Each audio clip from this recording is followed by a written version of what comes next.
Life is complex. Join us for the simple gifts of wisdom, love, and delight in the written word. Plato's dialogue, Gorgias, Part 2. Socrates asks the famous teacher of rhetoric, the sophist Gorgias, a question. Now I want you, Gorgias, to imagine that this question is asked of you by them and by me. What is that which, as you say, is the greatest good of man, and of which you are the creator? Answer us. That good, Socrates, replies Gorgias, which is truly the greatest, being that which gives to men freedom in their own persons, and to individuals the power of ruling over others in their several states.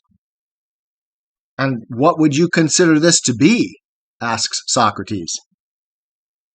What is there greater than the word which persuades the judges in the courts, or the senators in the council, or the citizens in the assembly, or at any other political meeting?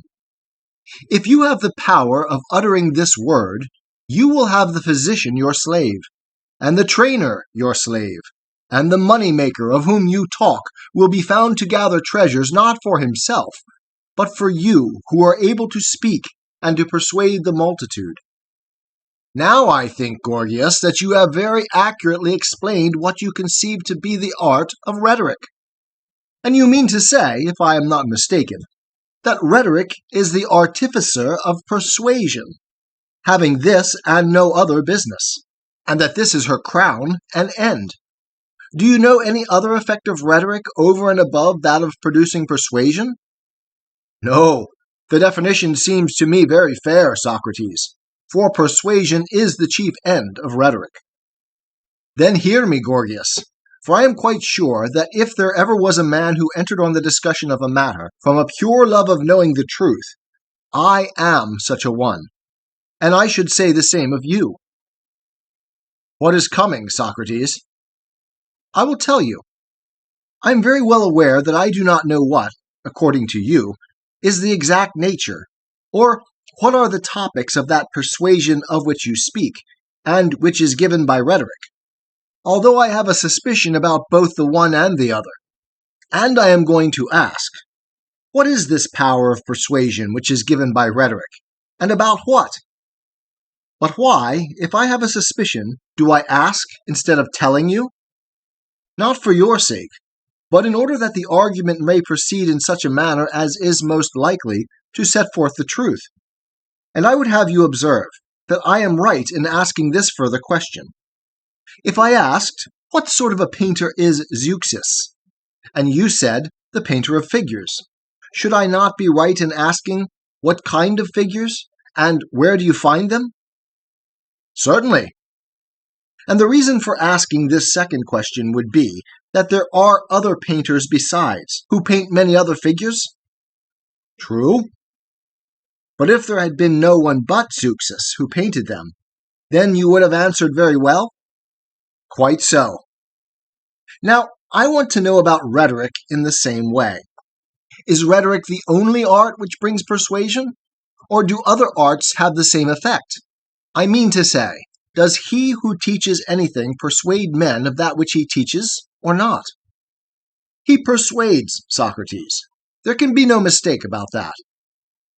Again, if we take the arts of which we were just now speaking, do not arithmetic and the arithmeticians teach us the properties of number? Certainly. And therefore persuade us of them? Yes. Then arithmetic, as well as rhetoric, is an artificer of persuasion? Clearly. And if anyone asks us what sort of persuasion and about what, we shall answer, persuasion which teaches the quantity of odd and even. And we shall be able to show that all the other arts of which we were just now speaking are artificers of persuasion, and of what sort, and about what. Very true. Then rhetoric is not the only artificer of persuasion? True. Seeing then that not only rhetoric works by persuasion, but that other arts do the same, as in the case of the painter, a question has arisen which is a very fair one. Of what persuasion is rhetoric the artificer, and about what? Is not that a fair way of putting the question? I think so. Then, if you approve the question, Gorgias, what is the answer? I answer, Socrates, that rhetoric is the art of persuasion in courts of law and other assemblies, as I was just now saying, and about the just and unjust. And that, Gorgias, was what I was suspecting to be your notion. Yet I would not have you wonder if, by and by, I am found repeating a seemingly plain question. For I ask not in order to confute you, but as I was saying, that the argument may proceed consecutively, and that we may not get the habit of anticipating and suspecting the meaning of one another's words. I would have you develop your own views in your own way, whatever may be your hypothesis. I think that you are quite right, Socrates. Then let me raise another question. There is such a thing as having learned? Yes. And is there also having believed? Yes. And is the having learned the same as having believed? And are learning and belief the same things? In my judgment, Socrates, they are not the same. And your judgment is right, as you may ascertain in this way. If a person were to say to you, "Is there, Gorgias, a false belief as well as a true?" you would reply, if I am not mistaken, that there is. Yes. Well, but is there a false knowledge as well as a true? No. No, indeed. And this again proves that knowledge and belief differ. Very true. And yet those who have learned as well as those who have believed are persuaded. Just so. Shall we then assume two sorts of persuasion? One which is the source of belief without knowledge, as the other is of knowledge. By all means. And which sort of persuasion does rhetoric create in courts of law and other assemblies about the just and unjust? The sort of persuasion which gives belief without knowledge, or that which gives knowledge? Clearly, Socrates, that which only gives belief. Then rhetoric, as would appear, is the artificer of a persuasion which creates belief about the just and unjust, but gives no instruction about them? True. And the rhetorician does not instruct the courts of law or other assemblies about things just and unjust, but he creates belief about them. For no one can be supposed to instruct such a vast multitude about such high matters in a short time? Certainly not. Come then, and let us see what we really mean about rhetoric. For I do not know what my own meaning is as yet.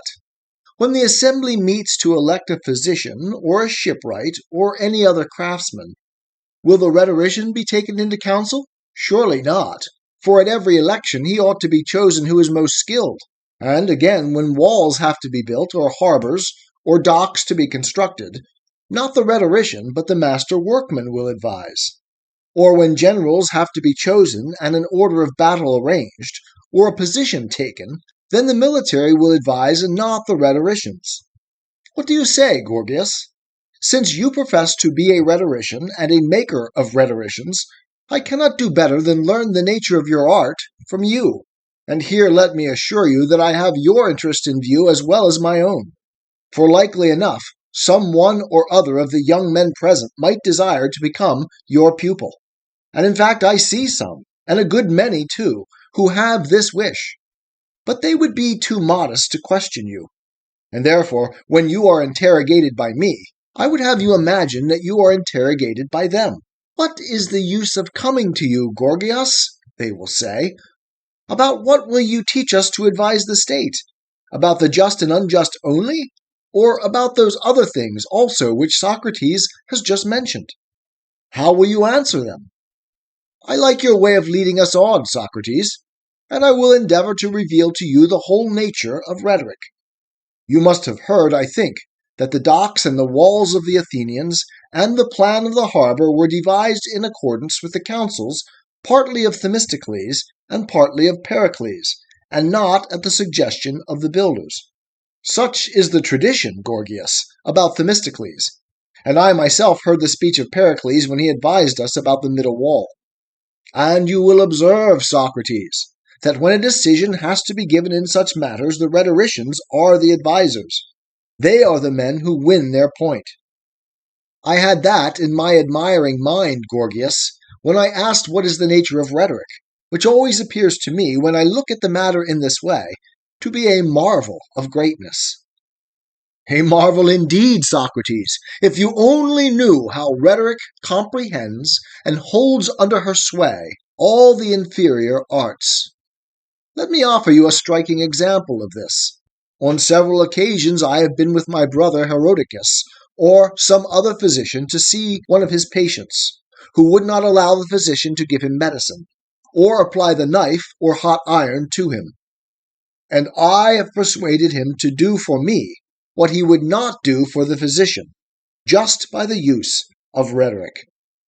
And I say that if a rhetorician and a physician were to go to any city, and had there to argue in the ecclesia, or any other assembly as to which of them should be elected state physician, the physician would have no chance. But he who could speak would be chosen if he wished. And in a contest with a man of any other profession, the rhetorician more than anyone would have the power of getting himself chosen, for he can speak more persuasively to the multitude than any of them, and on any subject. Such is the nature and power of the art of rhetoric. And yet, Socrates, rhetoric should be used like any other competitive art, not against everybody. The rhetorician ought not to abuse his strength any more than a pugilist, or a pancreatist, or other master of fence, because he has powers which are more than a match either for friend or enemy. He ought not, therefore, to strike, stab, or slay his friends. Suppose a man to have been trained in the palestra, and to be a skillful boxer. He, in the fullness of his strength, goes and strikes his father or mother, or one of his familiars or friends. But that is no reason why the trainers or fencing masters should be held in detestation or banished from the city. Surely not.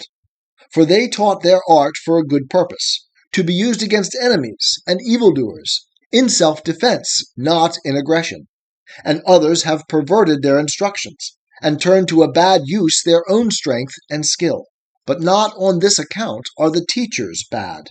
Neither is the art in fault, or bad in itself.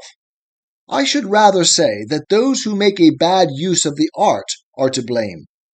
And the same argument holds good of rhetoric. For the rhetorician can speak against all men, and upon any subject.